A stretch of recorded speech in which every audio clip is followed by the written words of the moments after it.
The Aged Mother by Matuso Basho is a little too long. The Doer of Good by Oscar Wilde. It is a little bit too long. The Ass and His Purchaser, I've already went through that one. The Morals of Chess by Benjamin Franklin. A little too long. Just a little bit too long. The Chicken Who Wouldn't Eat Gravel. Well, it's a little too long, I guess. It's just a little bit too long. Then let's see Bruce and the Spider by James Baldwin. This seems to be okay. With that being said, hello and welcome back after the intro. Welcome back to the Self-Development with Tactics fucking podcast. I'm really looking forward to this episode because we are again going through another short story. A short story at this time that is actually a short story because I was actually looking for short stories. Because it seems to be the case that short stories do not always have to be that short. And often they're actually relatively long. Unfortunately. Really unfortunately. But something that I do remember, because just I haven't checked it out. I haven't checked it. I don't know why. I don't know why I'm doing that. But I do just have to check that if I've done something.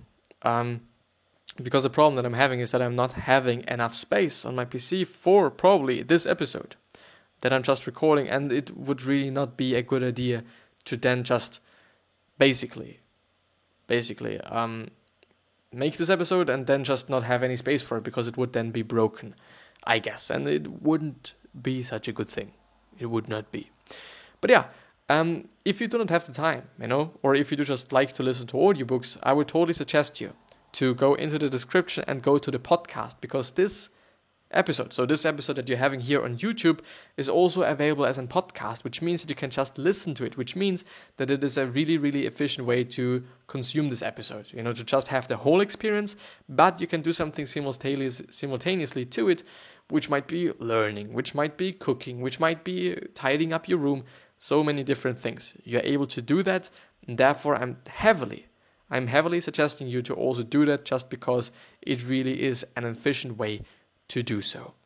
But after the whole process of me copying something onto my HDD is ready, we're then going to start with this hopefully amazing. I actually went through it already, because when it is about reading, I truly have to go through it at first so that the whole reading experience is a little bit better, because I'm truly not an avid reader. I actually read a lot through the podcast, because of the podcast, I'm actually reading a lot, also just loudly and whatever, which is good practice, which is really good practice to also learn new words and learn new vocabulary, because as you might hear, I'm not a native speaker, I'm not a native English or British in general, or Scottish or Irish or US-ish man. I'm actually from Austria, and I do just like English more, I guess, than I like German, to kind of really be honest. I don't know why. I really don't know why, but maybe it's just because I'm using it as a tool at this point in time, to communicate with you, essentially, Maybe it is just the case. But how should we be doing this? I know how I'm going to do this. We're going to do it as such, We're going to do it as such. So, let me read. Bruce and the Spider by James Baldwin, or Baldwin or something. There was once a king of Scotland whose name was Robert Bruce. He had need to be both brave and wise, for the times in which he lived were wild and rude. The King of England was at war with him and had led a great army into Scotland to drive him out of the land. Battle after battle had been fought. Six times had Bruce led his brave little army against his foes, and 6 times he had his men been beaten and driven into flight. At last his army was scattered, and he was forced to hide himself in the woods and in lonely places among the mountains. One rainy day, Bruce lay on the ground under a rude shed, listening to the pattern of the drops on the roof above him. He was tired and sick at heart and ready to give up all hope. It seemed to him, and there was no use for him to try to do anything more. As he lay thinking, he saw a spider over his head, making ready to weave her web. He watched her as she toiled slowly and with great care. 6 times she tried to throw her frail thread from one beam to another, and 6 times it fell short. "Poor thing," said Bruce, "you too know what it is to fail." But the spider did not lose hope with the 6th time. With still more care she made ready to try for the 7th time. Bruce almost forgot his own troubles as he watched her swing herself out upon a slender line. Would she fail again? No. The thread was carried safely to the beam and fastened there. "I too will try a 7th time," cried Bruce. He arose and called his men together. He told them of his plans and sent them out with messages of cheer to his disheartened people. Soon there was an army of brave Scotchmen around him. Another battle was fought, and the King of England was glad to go back into his own country. I've heard it said that after that day, no one by the name of Bruce would ever hurt a spider. The lesson which the little creature had taught the king was never forgotten. And it is actually the case that they are saying like creature, so this you can see it, but for the podcast listeners, it is actually like Cree and Ja, and also messages. I don't know why. Maybe it is like an artistic way to somehow communicate something that I'm just not able to think about right now. But it could also be just something completely different. I don't know. I really don't know. This short story, short story, it might have been just a relatively obvious story. It is not something that you just really have to think about or whatnot. It just really is more of an reminder, I guess. It really is more of a reminder, and it actually got rated relatively poorly with 7.6 out of 9. Is it 9 stars? 8, 9, 10 stars. So, 9 stars wouldn't have made any sense, to be honest. And but I still think it is quite a good reminder. It is quite a good reminder for us to remember that we should try. We should try once more. And if this one fails, then try once more. And if this one fails, try once more. Because why wouldn't you? Why wouldn't you try once more? Why? Is there any reason? Unless, and this is something that I've just been talking about in the episode that I've been recording just before, if you truly know, and I believe that this is actually the point of The Dip, a book by Seth Godin. It's an amazing book, and this book actually tries to answer the question when we should actually stop to do things. Because at least for me, somebody that is relatively obsessed with what he's doing, it is really difficult to say when I should stop, because I guess I would never ever stop, because I'm so obsessed with what I'm doing, and I just got a habit, and I'm disciplined to do things, even though I don't want to do them any longer and whatsoever. I guess it might actually be a pretty bad thing in the end. It might actually lead me to just doing something my whole life long, in theory, that I do not want to do. Maybe. And The Dip actually somehow tries to answer this question of when you should actually stop and do something else. When you should stop, take another course. When you should stop and just move on with something else. And if I remember correctly, but I'm not quite sure, but I guess it was all about seeing what is coming up. Or it is actually something that I came up with. I don't know. The thing is, if you really truly notice that with whatever you're doing, the outcomes is not going to be great. You're going to hate the outcome of whatever you're doing. The outcome might be you're going to just have not as much time for your family as you would like to have. You're having a lot of money, which might be a good outcome. And all the other outcomes, all the other possibilities, all the other factors, all the other things that could happen by doing something. If you don't like, what's going to just be afterwards, then why are you doing it?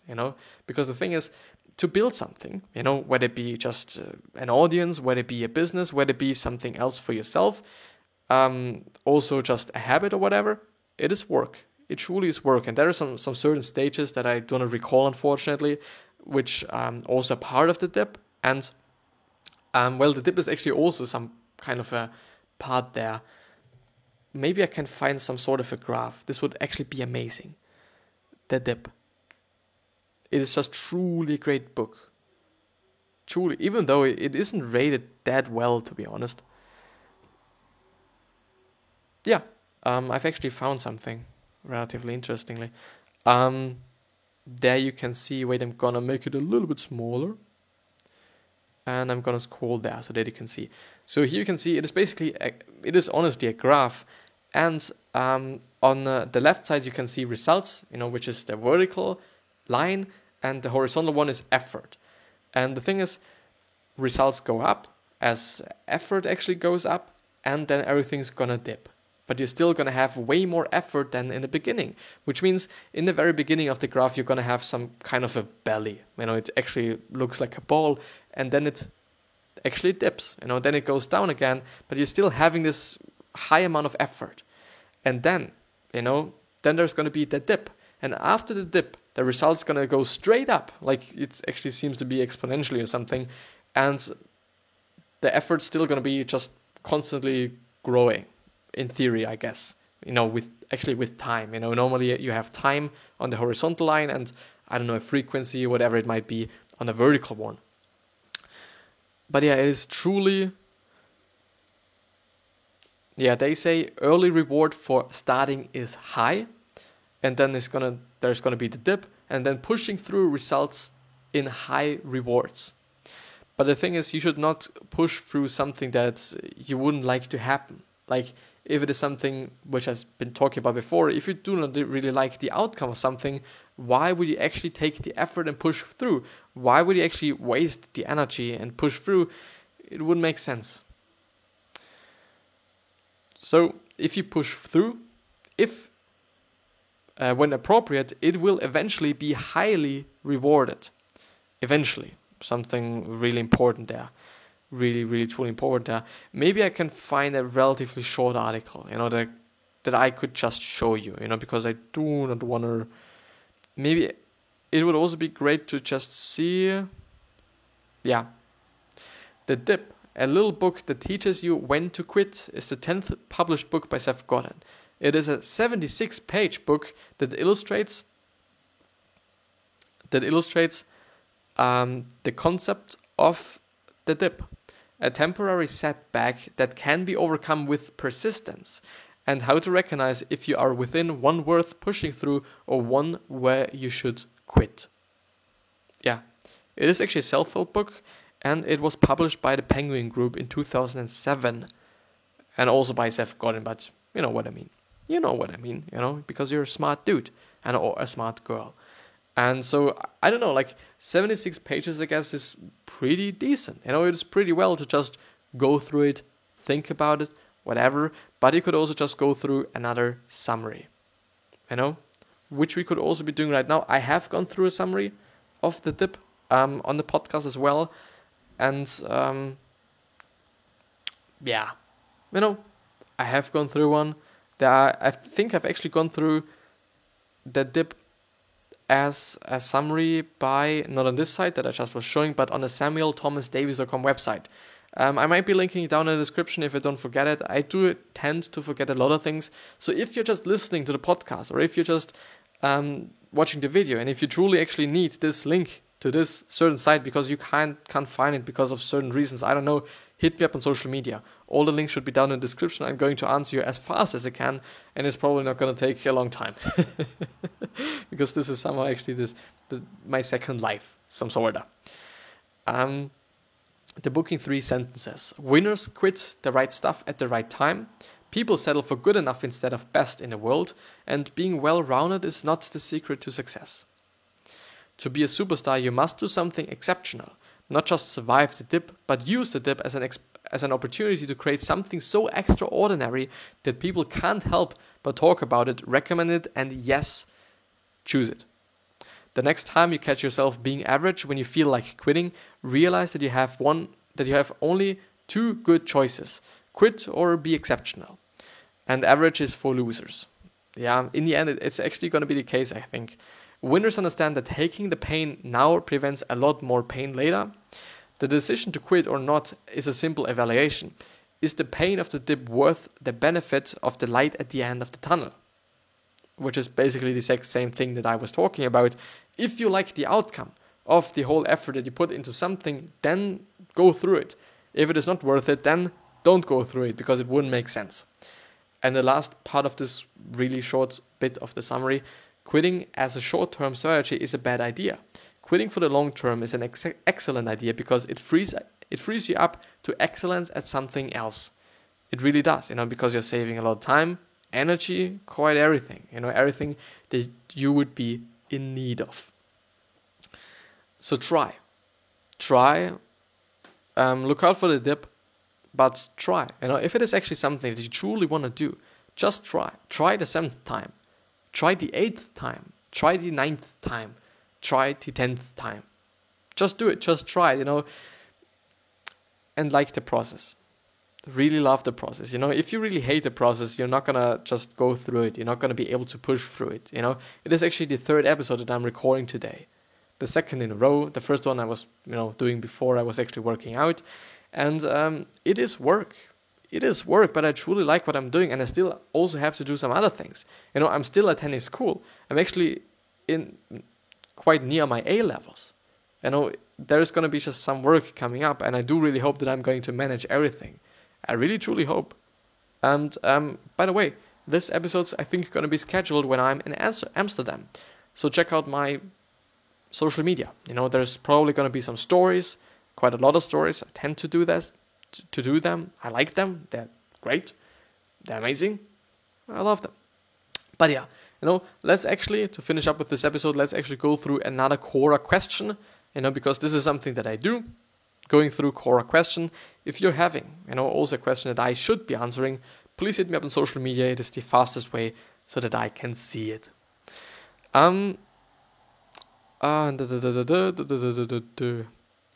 can I motivate myself to eat more food? It is actually a pretty good question. It might be a pretty niche question, because most of the people are trying to eat less food, but I'm also trying to eat more food. And the thing is, it is also the exact same case for me. I really tend to not act on things that I know. And I struggle with it myself. I struggle with it myself to actually gain more weight and whatsoever. And sometimes I also feel like, no, I do not want to do that, because I want to still feel athletic and whatnot. And drinking calories is a good strategy, and it has always been, which means kind of processing everything that you would be eating into a drink is a good way, so that you can actually gulp down way many calories than you would be able to. And also just, getting supplements, just having some additional drinks and whatever. There are actually some calorie drinks as well, if I remember correctly, so that you can just gain weight. They're probably not going to be healthy, to just really consider that. I'm not suggesting them. It is just an option. If you truly want to gain weight because of some reason, I don't know, might be just a thing, might be an option, might be. I'm not suggesting it. I really am not. Please don't do anything. And also just eat healthy. Try to bulk by eating healthy. Yeah, this is what I have to say. And with that being said, I wish you the best health, happiness, and also success. And I also wish that you're going to remind yourself on how you're going to be remembered, which basically is your legacy, Because, and the thing is, no matter how nice you are, no matter how generous you are, there's still going to be someone that just hates you because of certain reasons that I don't know. It's maybe because of them and not really because of you. 3 other questions that I hope that you're going to ask yourself are: what are you trying to change? Why are you here? And what is bothering you the most? Why you should be asking yourself these 3 questions is to figure out your purpose, your real purpose. And it is really important, to have and see and know your purpose in life can really truly add some value to your life. And just think about it. Maybe you're going to come up with something, maybe even with a business idea, especially out of the 3rd question. But yeah, subscribe to the podcast, subscribe to the YouTube video if you do not want to lose out on any valuable information. And I'll see you the next time. I at least hope. I really truly hope from the bottom of my heart. I see you next time, because I'm just truly working on it, and it just feels amazing when I see somebody subscribing, when I see just numbers going up, which is actually the case at this point in time. It's just insane. People actually watching what I'm doing. It is insane. It's amazing. But with that being said, I'll see you the next time.